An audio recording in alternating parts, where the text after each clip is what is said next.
Hello students, मैं welcome करता हूं आप सबका। और आज हम बड़ा ही इम्पॉर्टेंट चैप्टर पढ़ेंगे। इसका नाम है अ ट्रूली ब्यूटीफुल माइंड।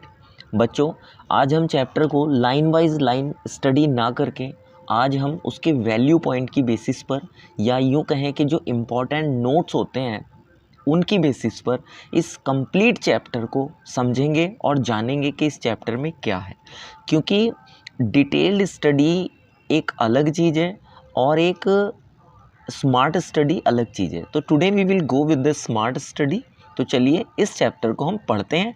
और बच्चों, एक बात और आपसे मैं कहना चाहूँगा कि इस पूरे चैप्टर से जो भी चीज़ें आज हम यहाँ डिस्कस करेंगे एग्ज़ाम में आपके उससे बाहर कुछ नहीं जाने वाला है।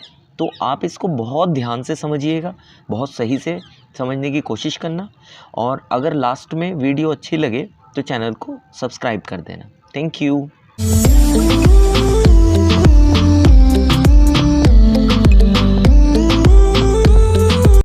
तो बच्चों, यहाँ पर सबसे पहला जो पॉइंट बनता है वो ये बनता है कि Albert Einstein born on March 14, 1879। Albert का जन्म 14 मार्च 1879 को हुआ। जर्मनी के उल्म सिटी में हुआ था।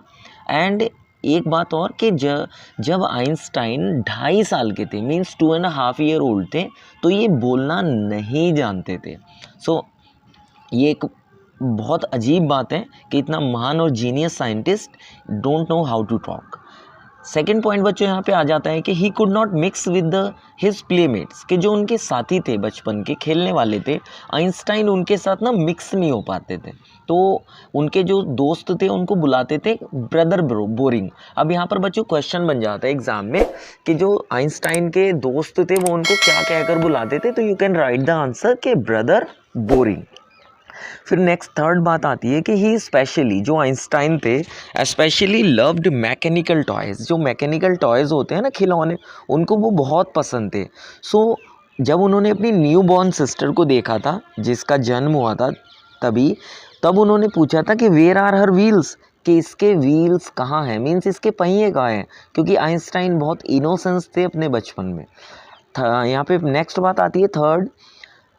फोर्थ बात के एट द स्कूल, जब आइंस्टाइन अपने स्कूल में थे तो जो उनके हेडमास्टर थे सेड, उन्होंने कहा था that the boy would never make a success at anything, कि जो लड़का है ये किसी भी चीज़ में कभी भी सक्सेस नहीं हो पाएगा। ये बात उनके टीचर ने, हेडमास्टर ने कही थी जब वो स्कूल में थे। नेक्स्ट पॉइंट बच्चे यहाँ पर आता है कि he learn to play the violin at the age of 6। And even अगर हम बात करें तो उन्होंने 6 साल की उम्र में जो वायलिन होती है उसको प्ले करना सीख लिया था।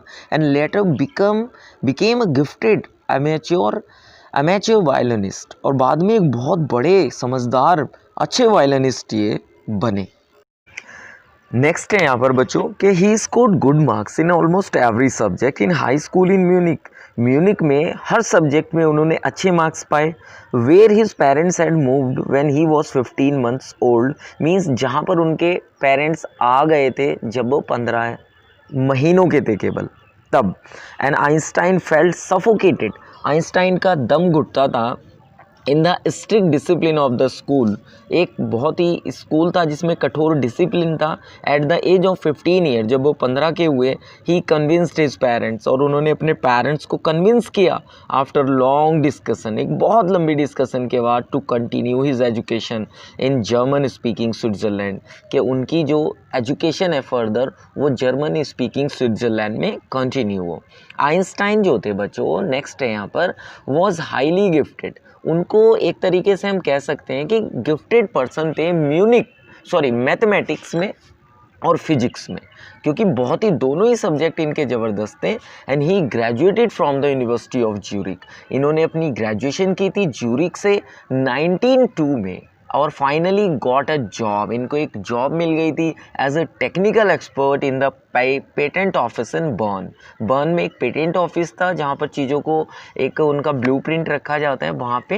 And while doing his job, जब ये अपनी काम कर रहे थे, he was developing his own ideas in secret, तो अपने आइडियाज़ को भी ये डेवलप कर रहे थे बहुत ही गुप्त तरीके से। एंड इवन इनकी जो टेबल ड्रॉअर थी, इनको सीक्रेट टेबल ड्रॉअर भी कहते थे लोग।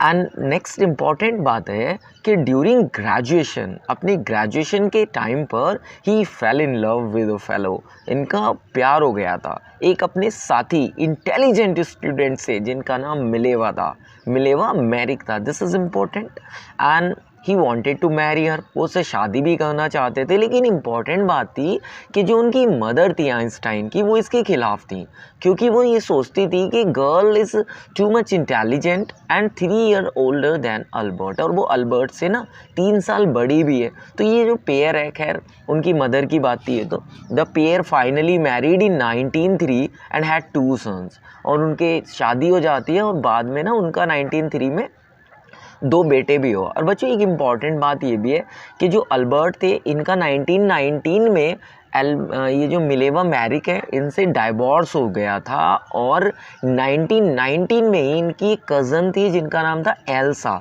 उनसे इन्होंने शादी कर ली थी 1909 में ही, इन सेम ईयर जब इनका डाइवोर्स हुआ था। खैर इन 1905, अब 1905 में क्या होता है कि his papers on special theory, जो आइंस्टाइन के पेपर थे जो स्पेशल थियरी ऑफ रिलेटिविटी उन्होंने दी थी, उसने डिस्क्राइब किया, क्या डिस्क्राइब किया था, उसने डिस्क्राइब किया था वर्ल्ड को the world's most famous formula, जिसको आज हम सभी जानते हैं। इस describe the relationship between mass and energy, और इन्होंने बताया था, इस फार्मूले ने बताया था उस रिलेशन को जो मैस और एनर्जी के बीच होता है, and that is called E is equal to mc²। अब देखिए बच्चों नेक्स्ट क्या हुआ कि आफ्टर अ फ्यू ईयर्स, के कुछ सालों के बाद में उनकी मैरिज कमज़ोर हो गई जैसे मैंने बताया, और इनका तलाक हो गया था। एंड क्योंकि जो इनकी वाइफ थी ना, वो थोड़ा एम्बिशियस हो गई थी, यानी वो थोड़ा अनहैप्पी फील कर रही थी as a housewife, you can understand. 1919 में इनका तलाक हुआ, डाइवोर्स हुआ, और कज़न जो एल्सा थी सेम ईयर इन्होंने मैरी किया उनको। और 1915 में क्या हुआ बच्चों, he had publish the journal theory of relativity, इन्होंने रिलेटिविटी की जो थियोरी थी 1915 में पब्लिश किया उसको, एंड इसने नए आयाम दिए ग्रेविटी को, जो गुरुत्वाकर्षण होता है उसके लिए, उसको लेकर के इजी हो गया हमें अंडरस्टैंड करना। एंड इक्लिप्स ऑफ द सन, जब 1919 में एक इक्लिप्स हुआ तो वो सबूत था इस बात का कि जो आइंस्टाइन की थियोरी थी वो एक्यूरेट थी। And newspaper called his work as a scientific revolution, और जो अखबार थे उन्होंने उनके वर्क को साइंटिफिक रेवोल्यूशन का नाम दिया था। बच्चों यहाँ से अगर आपने इन पॉइंट्स को ध्यान से याद रख लिया ना, आप यकीन करिए क्वेश्चन आपका बाहर जा ही नहीं सकता है कहीं से कहीं तक भी। होप बच्चों के ये सारी चीज़ें आपको क्लियर हो गई होंगी, और कोई क्वेश्चन है, कोई कमेंट है, कोई क्वेरी है, so you can message me personally, I will try to solve it out as I can my best. So thank you guys, और वीडियो अच्छी लगी हो तो प्लीज़ चैनल को सब्सक्राइब करके जाना। बाकी आपका बहुत थैंक यू कि आप अब तक वीडियो पर बने, और अगर आपने अब तक इस वीडियो को देखा है तो प्लीज़ मुझे मैसेज करके ज़रूर बताना।